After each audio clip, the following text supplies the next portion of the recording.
certainly one way to win any transaction is to overpay. But assuming you don't want to do that, you want to look for differentiating factors that kind of will help you to stand out as a potential buyer. You know, for us, when we bid on an investment, I think that we're very thoughtful in putting out a valuation that we think is a fair valuation for the business. And, you know, in some cases that may be very competitive with other offers that they're getting. And in some cases it may not. You know, they may be working with other potential buyers that are just trying to outbid and get the deal, and maybe aren't necessarily as mindful to, you know, just how we value things.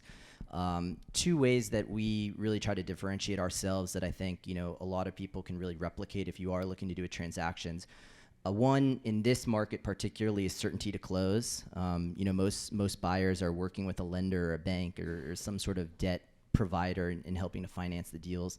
But in most cases, that's not committed. And so if you're looking to sell your company, I think it's very important to have an understanding of where is the capital coming for in that transaction. If this is a buyer that's going to have to go through the SBA, I mean, make sure you understand the SBA process, and that could be 9 months of underwriting after you've accepted this deal today.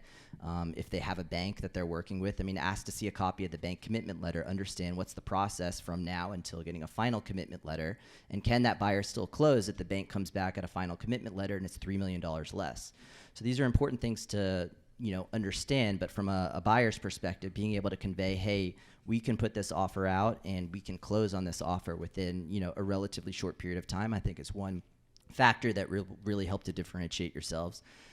When we put out an offer, we typically will put on our letter of intent, obviously subject to due diligence and ongoing turnaround time, but from the day that we receive our initial due diligence request list, we'll make a best effort to close within 60 days.